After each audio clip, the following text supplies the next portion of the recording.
एखाद्याला मारहाण झाली, मग आम्ही आज भेटायला आलोय त्या व्यक्तींना. मी मंदार दिलीप मांजरेकर. हे जे काय घडलं ते माझ्या घराच्या समोरच घडलं. एक बाई जिची लाल रंगी मरुनिश रेड कलरची सुझुकी ॲक्सेस, तिचा नवरा पण उडी मारून गाडीच्या समोर आला. हा वेडा माणूस आहे, ह्याला मेंटल असायलम मध्ये घालायला पाहिजे. नंतर त्यांच्या लक्षात आलं की ही गाडी गोयाची आहे. तर मग ती म्हणायला लागले हा गोयाचा माणूस आहे, याला बरोबर शिकूया आज धडा काय. ती बाई कंटिन्युअसली मला शिव्या घालत होती, म्हणून मी तिच्याकडे वळून बघितलं. एवढ्यावरती तो नवरा माझ्या बायकोला मारायला निघालास काय म्हणून सांगून त्यांनी मला बुक्के वगैरे मारायला ट्राय केले. खरोखर मी एवढ्या लोकांना आजूबाजूच्या ओळखतो, खरं कोणीही मध्ये पडून हे थांबावं याचं काहीही त्यांनी थोडं देखील कोणी एफर्ट घेतला नाही. तो कारण मुद्दाम म्हणजे दही वाळत घालून भांडण काढणं म्हणतात, ते मुद्दाम त्यांनी माझ्यावर भांडण काढलं. आणि जेव्हा त्यांना माझ्यावर बाचाबाचीचं कारण सापडलं नाही, त्यावरती मग त्यांनी सरळ हातापायी माझ्यावरती सुरू केली. हे असलं अमानुष व्यवहार माझ्या वाटेला यावा एक, तर मला त्यांनी जे केलं त्याच्यापेक्षा जास्त लोकांची जी काय म्हणतात तुम्ही कुडंट केअरलेसनेस ॲटिट्यूड त्याचा आहे तो बघून घे. हे बघून मला इतकं वाईट वाटलं साहेब की ज्या कारणासाठी मी आर्मी इन्स्टिट्यूटमध्ये गेलो होतो ते मी माझ्या पोरीचं लग्नाचं रिसेप्शन बेळगावमध्ये ठेवायचं कॅन्सल केलं. नमस्कार. आज आम्ही आलो आहोत रिसालदार गल्ली येथे, जिथे 2-3 दिवस आधी एक घटना घडली. नेमकी घटना काय होती आणि त्याच्या मागचं कारण काय होतं आणि हे सगळं प्रकरण कसं वाढलं आणि एखाद्याला मारहाण झाली, मग आम्ही आज भेटायला आलोय त्या व्यक्तींना. सर आपलं नाव? मी मंदार दिलीप मांजरेकर आणि मी मूळ राहणारा रिसालदार गल्ली बेळगाव. आणि हे जे काय घडलं ते माझ्या घराच्या समोरच घडलं. आणि मी गेले जवळजवळ 25 वर्षापासून गोव्यात माझा बिझनेस आहे. त्या कारणाने मी गोवा बेळगाव कंटिन्युअसली येत जात असतो. तर रविवारच्या दिवशी असं झालं की माझ्या मुलीचं रिसेप्शन, लग्नाचं रिसेप्शन करायचं होतं. त्यासाठी आम्ही तारखा बुक करायला आर्मीच्या डोमी इन्स्टिट्यूटमध्ये, हे मिलिटरी सर्कलच्या जवळ जे किंवा केंद्र विद्यालयाजवळ, तिकडे गेलो होतो. आणि आम्ही बुकिंग्स दिले त्यांना ते करायसाठी. आणि मग मी, माझी जवळजवळ 80 वर्षाची आई आहे, आम्ही परत आलो. तर माझ्या घराच्या समोर जिथं मी गाडी लावतो ATMच्या बाजूला SBIच्या, तिकडे एक 3 स्कूटर्स उभारलेले होते. तर मी उतरलो, माझी आई उतरून गेटपर्यंत चालत गेली. आणि मी मग ते स्कूटर्स जेव्हा सरकवायला लागलो, दोघं लोक माझ्या मदतीला आणि आले. आणि मग ते स्कूटर्स आम्ही बाजूला सरकवले. मी जसंच कार आत आणायला लागलो तर एक व्यक्ती, एक बाई जिची लाल रंगी मरुनिश रेड कलरची सुझुकी ॲक्सेस स्कूटर होती, ती गाडी माझ्या दिशेने ढकलायला लागली, म्हणजे मला गाडी घालता येऊ नये. आणि तिचा नवरा पण उडी मारून गाडीच्या समोर आला. तर मी गाडी माझी लावली. आणि हे सगळं चालू असताना माझे विंडोज जरी वर रोल्ड अप असले तरी कंटिन्युअस मला शिवीगाळ चालू झाला होता. मला हा वेडा माणूस आहे, ह्याला मेंटल असायलम मध्ये घालायला पाहिजे. नंतर त्यांच्या लक्षात आलं की ही गाडी गोयाची आहे. तर मग ती म्हणायला लागले हा गोयाचा माणूस आहे, याला बरोबर शिकूया आज धडा काय. आणि नंतर मी उतरल्यानंतर लगेच पहिला गोष्ट जी मला तो व्यक्ती म्हणाला की तुझ्या बापाचा रस्ता आहे काय, आम्ही पाहिजे तशी गाडी लावणार. मी म्हटलं तुमच्या जर आईबापांनी सेलडीड मारला असेल रस्त्याचं तर सांगा. आणि हे सगळं बोलताना मी काय आवाज चढवला नाही किंवा अरेरावी केली नाही. ती बाई कंटिन्युअसली मला शिव्या घालत होती, म्हणून मी तिच्याकडे वळून बघितलं. एवढ्यावरती तो नवरा माझ्या बायकोला मारायला निघालास काय म्हणून सांगून त्यांनी मला बुक्के वगैरे मारायला ट्राय केले. ते पहिला त्याला जमलं नाही. मग मी जरा बाजूला गेलो. या सगळ्यामध्ये खरोखर मी एवढ्या लोकांना आजूबाजूच्या ओळखतो, खरं कोणीही मध्ये पडून हे थांबावं ह्याचं काहीही त्यांनी थोडं देखील कोणी एफर्ट घेतला नाही. तुम्ही रहिवासी, नेमके तुम्ही रहिवासी बेळगावचे रहिवासी की गोव्याचे रहिवासी की चिक्कोडीचे रहिवासी? आमची फॅमिली मूळ गोव्याची. खरं साधारण 200-225 वर्ष आधी आमची family, hours was a family of scholars. तर पोर्चुगीज राजवटीच्या वेळेला तिथं त्यांना काहीही उदरनिर्वाहासाठी ऑपॉर्च्युनिटी नव्हती. मग ते मांद्र्याला जुनसवाड्याला आमचं घर आहे. आता तिथं एक महालक्ष्मीचं देऊळ आहे त्या घरात. आणि त्या घराच्या लोकांना देव मांद्रेकर म्हणतात. देव म्हणजे ऍक्च्युली देव मांद्रेकर. तर एक ओल्ड कपल तिकडे राहिलं आणि बाकी 2 मायग्रेशन झाले. एक फॅमिली मुंबईच्या दिशेने गेली, ते आडनाव मांजरेकर लावतात. अच्छा. आणि आमचं जे ह्या बाजूला आलं ते कारवेकडे येऊन आमची फॅमिली पहिले एक 7-8-10 वर्ष स्थायिक झाली. माझे पणजोबाचे वडील कोल्हापूर महाराजाच्या कोर्टमध्ये स्कॉलर होते. अच्छा. आणि मग फॅमिली गेले 200 वर्ष बेळगावला येऊन स्थायिक झाली.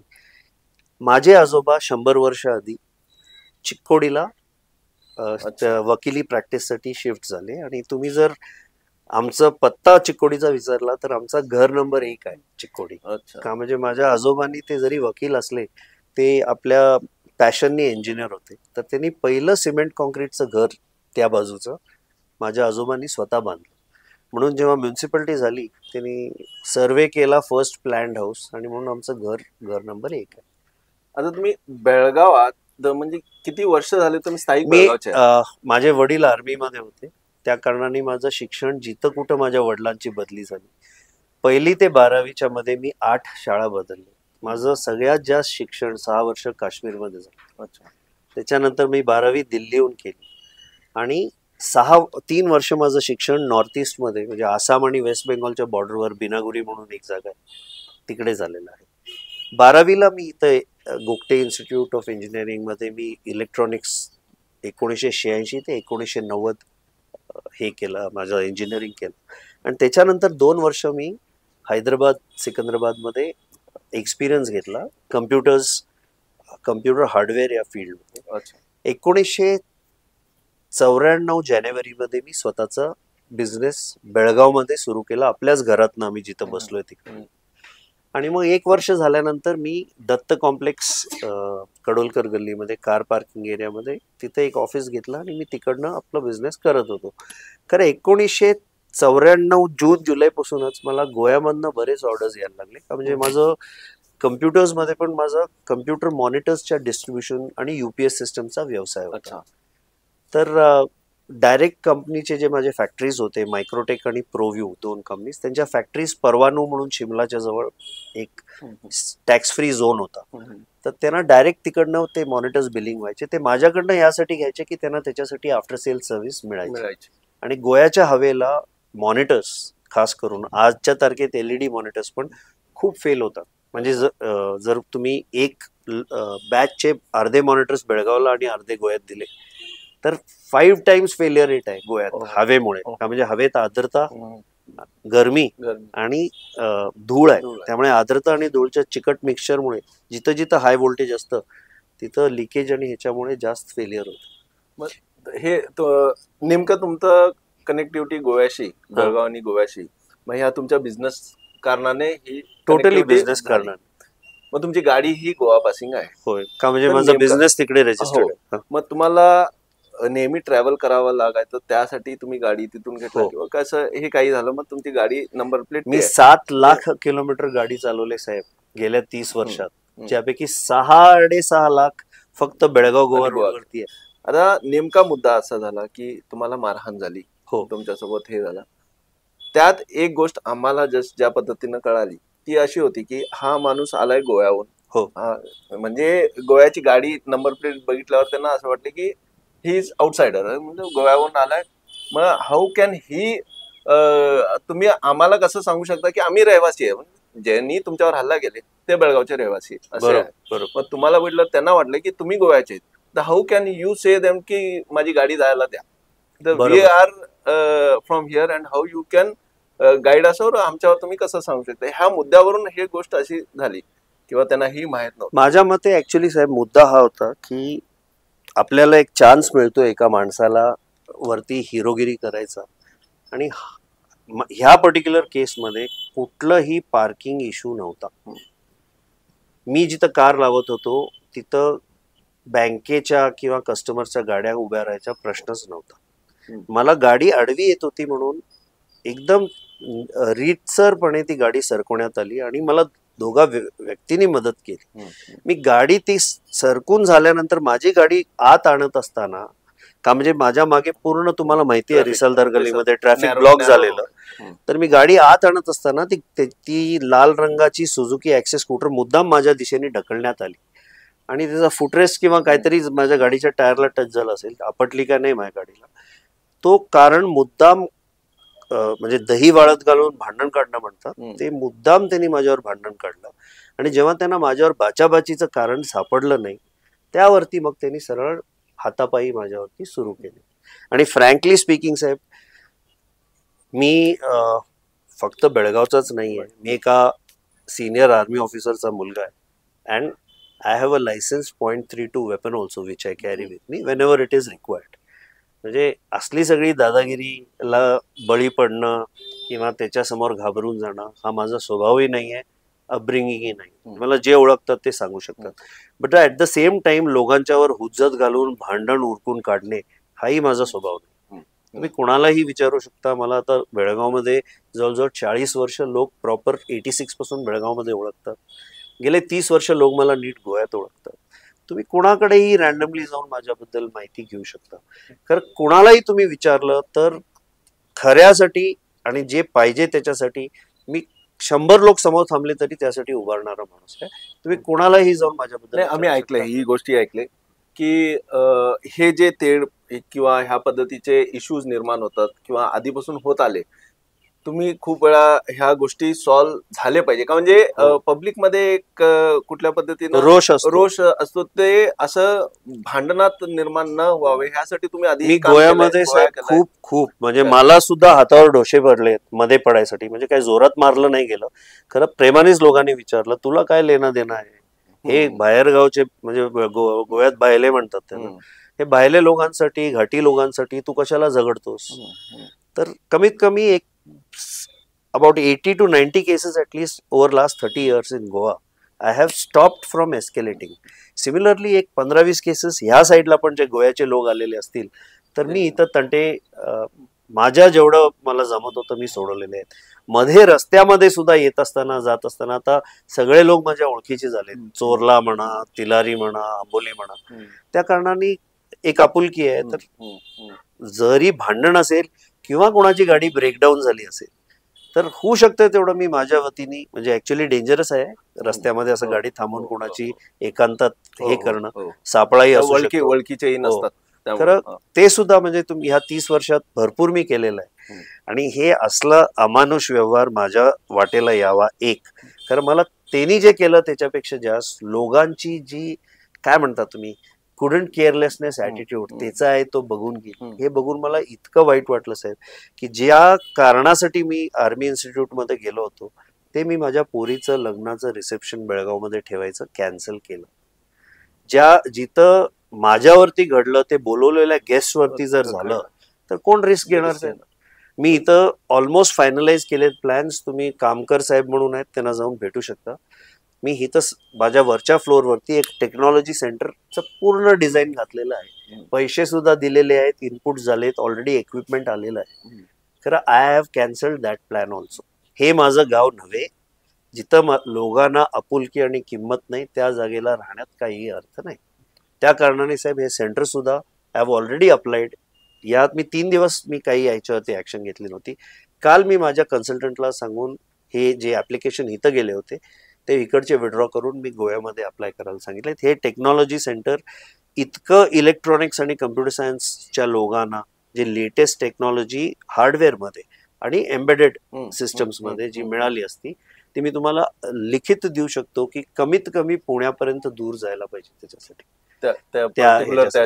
सो आय एम सॉरी, मी तेवढाच मी डोकं कमी वापरतो आणि मी जास्त आपल्या जे मला आतनं येतं त्याच्यावर नाही. आणि मला आतनं आता बिलकुल ह्या गावामध्ये कसलेही तऱ्हेचे इन्व्हेस्टमेंट्स नको. हे बाकी लोक येतात तसं मी इथं शनिवार रविवार घालवायला, चिकन मटण मासे खायला आणि शॉपिंग करायला जसे बाकी गोव्याचे लोक येतात तसे येणार याच्यानंतर. पण साहेब मी हे ऐकलंय की तुम्ही जर तुम्ही असं बोलत असाल ह्या एका तुमच्यासोबत ही एक घटना नव्हे सर. ह्या आजपासून एक 4 महिने 5 महिने आधी आमच्याच घरा म्हणजे नेबर म्हटलं तरी चालेल तुम्ही, श्री लवू मामलेदार, ते एक्स विधायक होते आपले फोंड्याचे. ते पण रवी नाईक सारख्या एक्स चीफ मिनिस्टर सारख्या कॅन्डिडेटला हरून ते निवडून आले होते. खरं ही वॉज अ काय म्हणता तुम्ही an excellent human being. Yeah.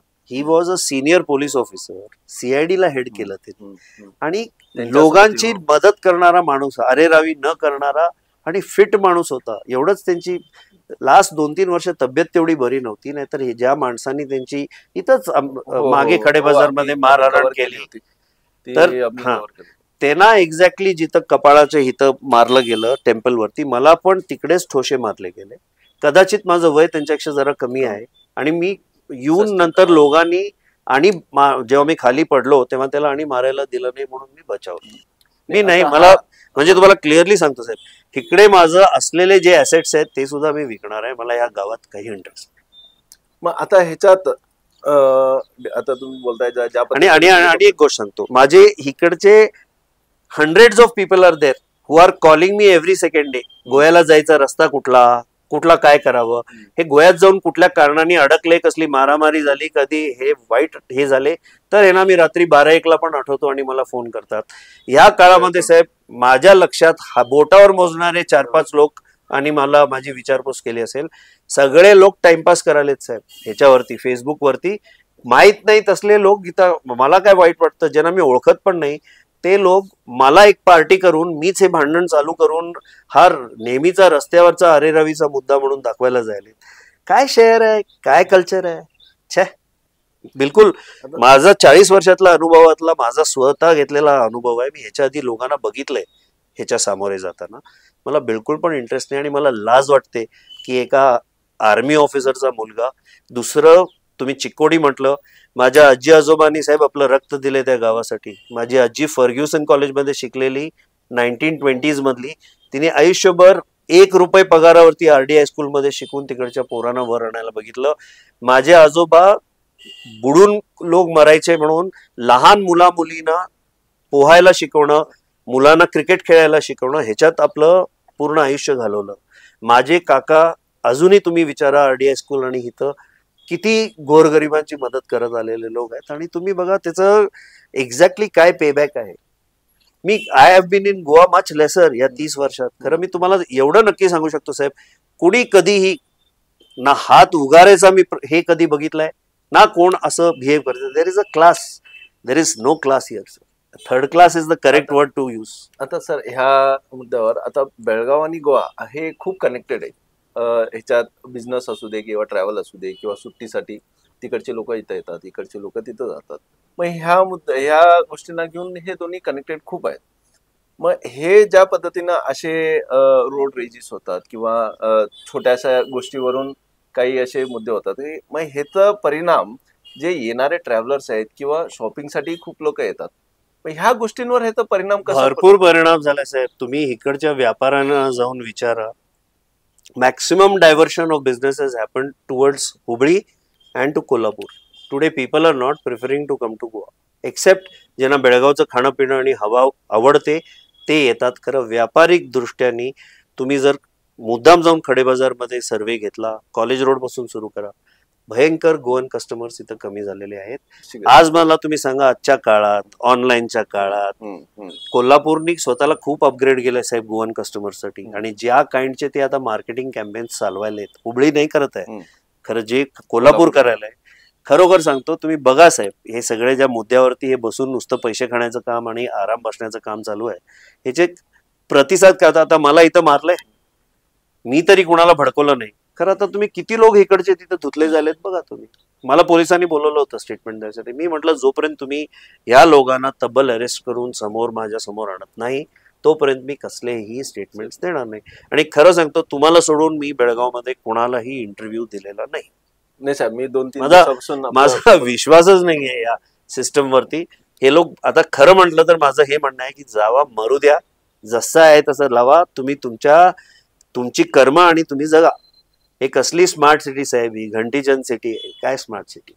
आता जे तुम्ही एक इन्स्टिट्यूशन किंवा तुम्ही तुमच्या ह्याच्यावर हे करणार होता, हा प्रकल्प तुम्ही एक आणणार होता जेणेकरून बेळगावातल्या युथ लोकांना काही एक संधी भेटली असती अपग्रेड होण्यासाठी. येस, मग अपग्रेड होण्यासाठी आणि करेक्ट करतो.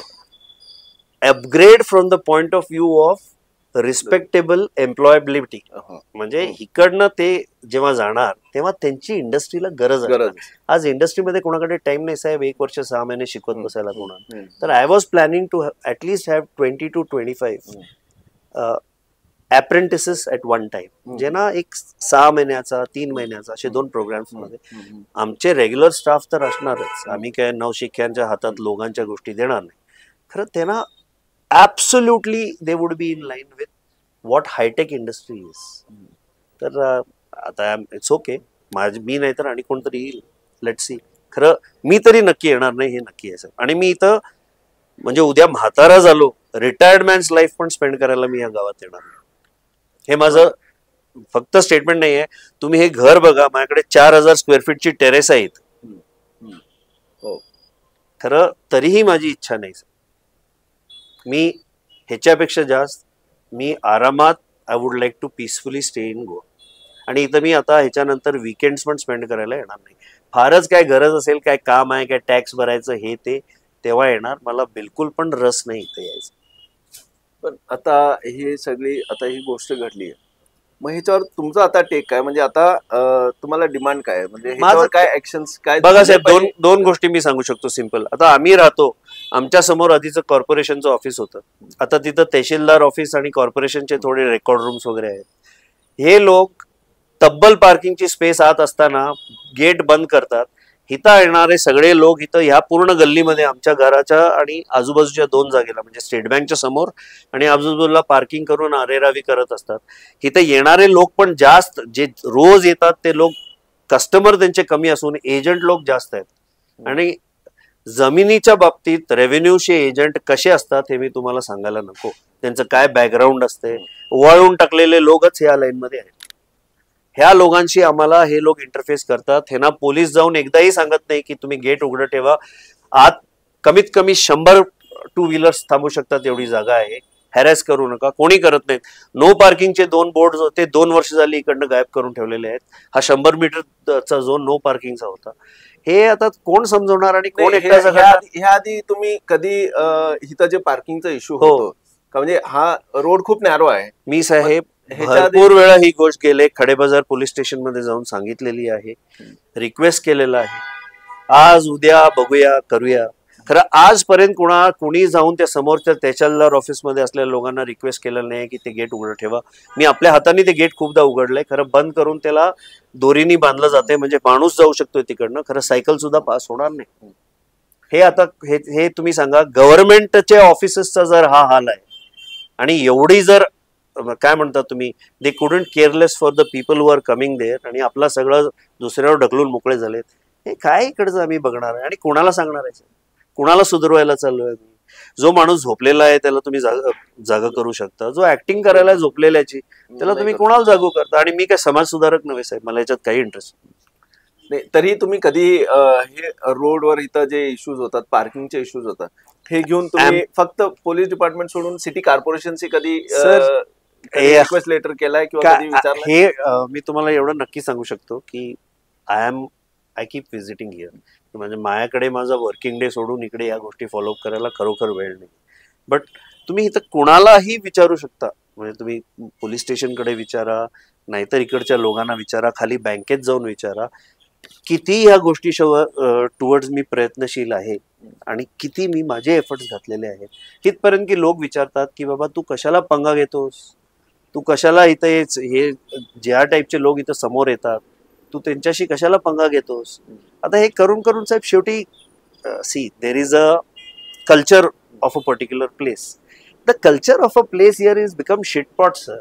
तुम्ही आता घाणीत आता मी दगड टाकला ते सगळं चिखल माझ्यावरती उडतोयच. मी कशाला इथं हे सगळं करायला जाऊ दे. लोकांना कळू दे. आज माझ्यावर आलंय, उद्या तुमच्यावर येणार, उद्या तुमच्या पोरीला दाबतील इथं तुमच्या समोर. काय करून घेणार आहे तुम्ही?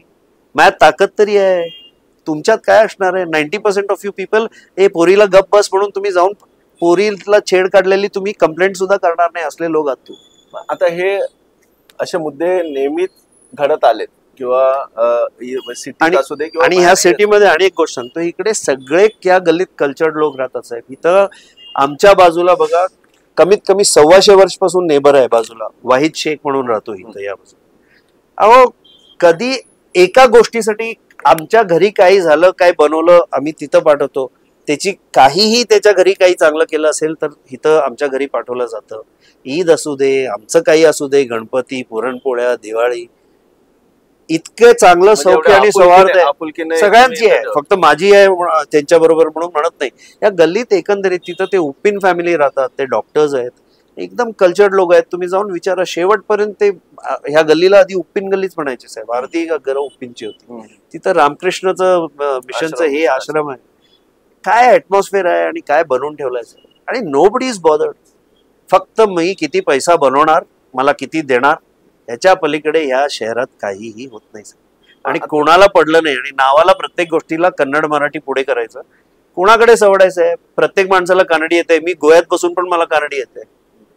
कोणाचा लोकांच्या मध्ये मुद्दा नाही. हे उठवणारे फक्त असले मुद्दे उठवत बसून सत्यानाश करून ठेवलाय या शहराचा. तो तर आहे, तो एक वेगळाच मुद्दा आहे. मुद्दा आहे साहेब, विकास होत नाही. प्रत्येक डेव्हलपमेंट गोष्टीला लॉ अँड ऑर्डरचा इश्यू आहे म्हणून सांगू. तुम्ही जे करू शकता ती सुधारणा पण करत नाही. ही सिंपल आहे हो. लोकांना चालायला रस्त्यावरती जागा पाहिजे, हे काय मी सांगायला पाहिजे? ते कॉमन आहे की रिक्वायरमेंट तशी आहे. आणि या गल्लीत आमच्या ते रामकृष्ण मिशन आहे, जे त्यांचा आश्रम आहे, तो हेरिटेज साईट असल्यामुळे मास्टर प्लॅन पण लागू करता येत नाही. म्हणजे इझिली होणार नाही बाकी जागेसारखा म्हणून सांगून मग हिथं आधी ह्या गोष्टी इम्प्लिमेंट कराव्या, पार्किंगच्या आणि ह्या ज्या इश्यूज आहेत. तर सर नेमकं तुम्हाला हा मुद्दा कशा पद्धतीनं सॉल्व्ह झाला पाहिजे किंवा ह्याच्यावर काय ऍक्शन घेतलं पाहिजे सिटीमध्ये, तुम्हाला काय वाटतं? पहिला म्हणजे सर काय आहे की इनसेन्सिटिव्हिटी जी आहे, म्हणजे समजा मी आता गोव्यात आहे आणि बेळगाव किंवा हुबळी, धारवाड, कोल्हापूरच्या माणसाला कोणतरी मारायला आहे, तेव्हा मी अरे घाटी आहे, जाऊ दे, मार खायलाच आहे, त्याची लायकीच मार खायची म्हणून मी बघत राहतो आणि मी ह्याच्यावरती कधीच आवाज उचलत नाही. तसंच अदर वे राऊंड जेव्हा कोण गोव्याचा माणूस इकडे येतो बेळगावमध्ये आणि त्याच्या मार हरण होत असताना बाकी लोक बघायसारखं बघत असतात, मी तर म्हणतो शंडपणा आहे की तुम्ही व्हिडिओ काढत बसता असल्या वेळेला, जेव्हा तुम्ही ही गोष्ट थांबू शकता, जेव्हा तुम्ही इंटरफेअर करून ही गोष्ट. आणि हे कोणावर केलं जातंय गोव्यात पण आणि बेळगावमध्ये? कोण हुंब्या दिसणाऱ्या माणसाच्या नादाला कोणी लागत नाही साहेब. त्यांनी गाडी अंगावर घालून ठार मारला असेल तरी लोक फक्त व्हिडिओ काढत बसतात, कोणाची हिंमत होत नाही. दिल्लीवाला कोण असेल तो लेचापेचा असला तरी त्याच्या नादाला कोण लागत नाही. रशियन कोण माणूस असला त्याच्या नादालाही गोव्यात कोण लागत नाही. बेळगाव मध्ये पण कोणी उंब्या माणसाच्या नादाला लागत नाही. तुम्ही चांगले कल्चर्ड घराचे दिसला तर टिपिकल फॅमिली मॅन दिसला की तुम्हाला कुठलंच आहे. आणि त्या कुटण्याबद्दल मी हे म्हणतो की जो करायलाय सोडा साहेब, त्याला तुम्ही एक ॲबेरेशन धरू शकता. कारण ही कसली मानसिकता आहे की बाबा त्याला तो मारायला आहे, मारत राहू दे, मी कुणाचं काय आयुष्यात वाईट केलेलं नाही आहे, I am a dignified citizen of this country. मी बेळगावमध्ये जाऊ नाहीतर दिल्लीमध्ये जाऊ, wherever I move, I have to move with my head held high. मी गोव्याचा आहे म्हणून काय इथं मान खाली घालून चालू साहेब? आणि मी काय मूळ नाहीच आहे साहेब, मी मूळ इकडचंच आहे. मग आता आम्हाला जशी गोष्ट ही कळाली, आम्हाला असं वाटलं की हा मुद्दा जो आहे हा कुणासोबतही घडू शकतो. हो, तुम्ही इकडे 36 साल झाले तुम्ही बेळगावातच आहे, बेळगावातच तुमचं सगळं हे वावरतं. आम्हाला असं वाटलं की एखादा व्यक्ती बाहेरून आला आणि त्याच्यासोबत ही घटना संपला साहेब. टोटल हे एकच कारण होतं की आम्ही तुमच्याशी कॉन्टॅक्ट केला. आणि एक ऐका, मी कमीत कमी इथं हॉस्पिटलाइज होऊ शकलो, म्हणजे मी एवढं फॉलोअप करायला, मला कोणाचीच मदत नाही आहे कारण मी पोलीसची फॉलोअप करायला. तो बाहेरचा माणूस काय केला असता साहेब? पट्टी बांधून घेऊन गप आपल्या गावी गेला असता आणि त्याला सगळ्यांनी सांगितले बाबा यांच्या नादाला का लागतोस. मी ज्यांना ओळखत पण नाही ते लोक मला ओळखतात. तुम्ही जर फेसबुकवर बघितलं, माझं नाव घेतल्यावरती कुठल्या तिसऱ्या माणसानी गद्रे म्हणून साहेब आहेत, ते म्हणाले की बाबा ही व्यक्ती मूळ चिकोडीची आहे ही फॅमिली. म्हणजे आता discussion was something else, but we are so well known, so there is so much goodwill that people come and give information even, and I have not asked this information. आणि काल मला कधी समजलं साहेब, जेव्हा मी police station मध्ये जाऊन आलो आणि मला छोटपुट इन्फॉर्मेशन दिली गेली विचारून, म्हणजे खोदून काढल्यावरती. हे तुम्हाला म्हणजे ह्या काळात तुम्हाला जे अनुभव आलेला आहे, जे तुम्ही फेस केलाय, ह्या गोष्टीवर तुम्हाला हे सगळं तुम्हाला. आणि साहेब अनेक मी तुम्हाला व्हेरी क्लिअरली सांगतो, मी आता in a couple of days I am going to Goa. I am taking a personal appointment with the chief minister of Goa, हा मुद्दा खूप गाजणार ह्याच्यानंतर. आणि इकडे जर ह्यांनी ह्याच्यावरती ऍक्शन घेतली नाही तर इकडचे जे रिपकर्शन्स गोव्यामध्ये होतील त्याला मला जबाबदार धरू नका.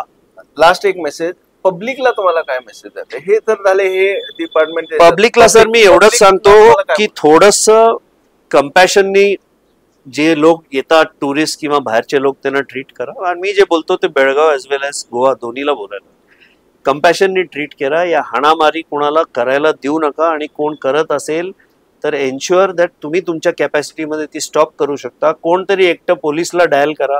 माझ्या एवढी घटना 15 मिनिटं इथं घडत असताना एकट्यानी पोलिसला डायल करून बोलवणं महत्वाचं समजलं नाही.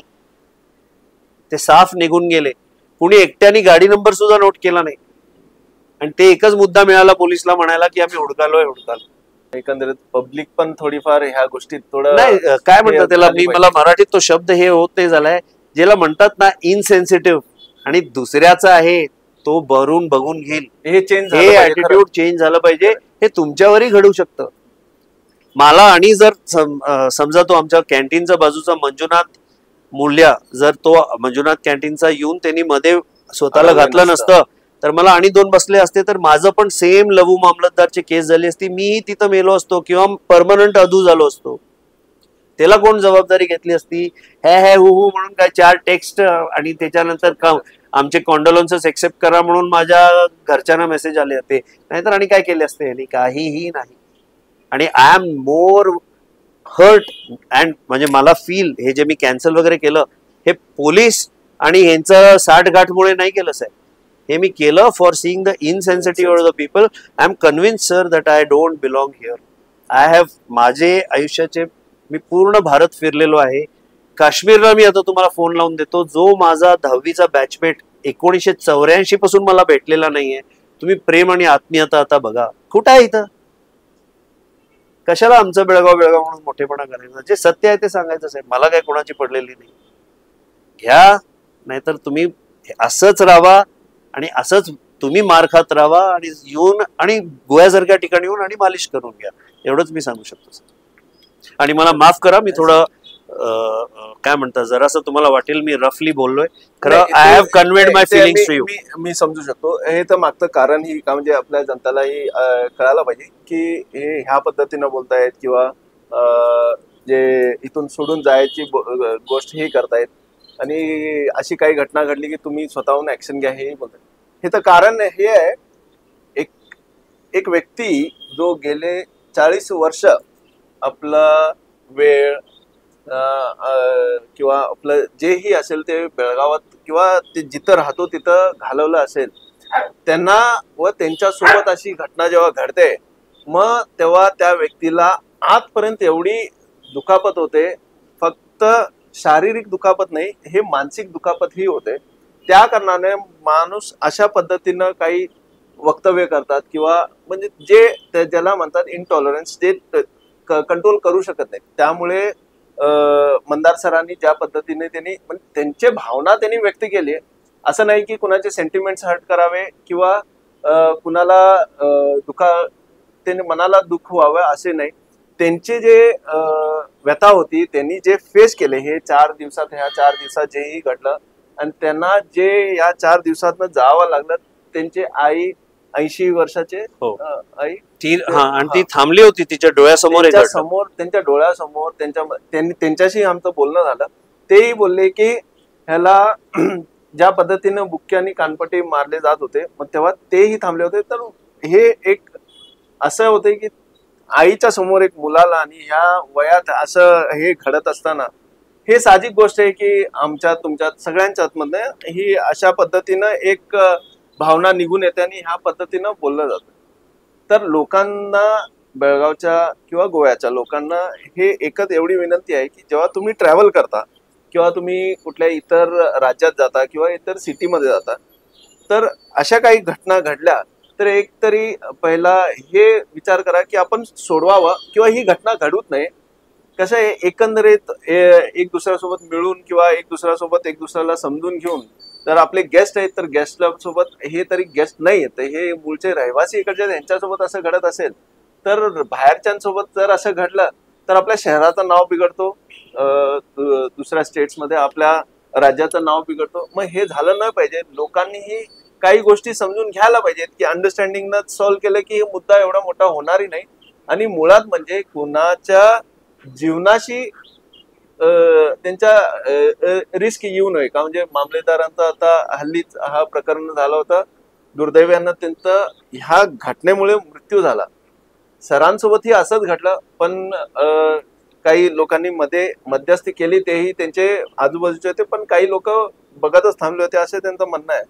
तर हे न होता लोक पण थोडं वार समजायला हवं की अशा गोष्टी काही घडली आणि अशी काय होत असेल तर पहिला पोलिसांना कॉल करा. पोलीस आली ठीक आहे, नाही तर तुम्ही मध्यस्थी करून अशी घटना घडू नये आणि असं कुणालाही दुसऱ्यांसोबत होऊ नये ह्याची फक्त काळजी घ्या.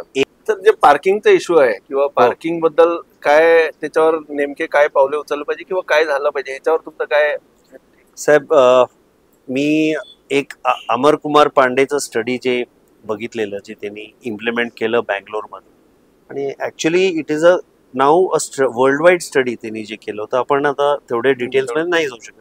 खरं मी हल्लीच ऐकलं की स्कूल्स आणि कॉलेजेसच्या हे ना, आमचे नवीन जे खूप चांगलं रेप्युटेशन आहे त्यांचं आणि खूप रिसोर्सफुल हेल्पफुल आहेत, बोरसे साहेब जे बेळगावचे आता पोलीस कमिशनर आहेत, त्यांनी जसं त्यांना सूचना दिलेत तसं माझं सिन्सिअर रिक्वेस्ट आहे की बँक्स, मल्टिप्लेक्सेस, नंतर जे तुमचे कॉम्प्लेक्स आहेत तिथं कंपल्सरी त्या ऑर्गनायझेशननी एक ॲटलिस्ट काय नाही तर सकाळी 9:30 ते संध्याकाळी 6:30 या दरम्यान एक माणूस नेमला पाहिजे जो पार्किंग रिलेटेड इश्यूज हँडल करेल, फॉर 2 reasons.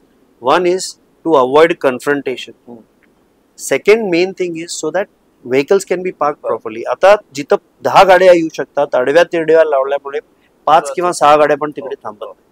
हा एक मुद्दा आहे. आणि दुसरा जो तुम्ही मला, म्हणजे माझ्या आता स्ट्राईक झालं, तुम्ही जेव्हा मला विचारलं तुम्ही काय सुचवू शकता, तर माझ्या मते हे जे सो कॉल्ड रोड रेज, ह्याला मी रोड रेज पण म्हणत नाही direct, this is road rage मध्ये 2 पार्टीज इन्व्हॉल्व्ह होतात.